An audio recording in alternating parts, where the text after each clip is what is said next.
my neighbor. He bought it from his neighbor, had it repainted, had the hydraulic power steering up front was rebuilt, put new tires on it.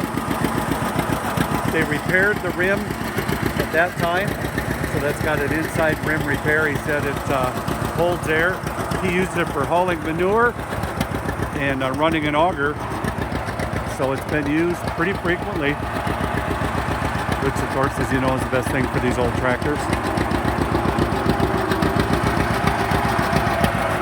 Nice running 60, great tractor, tractor.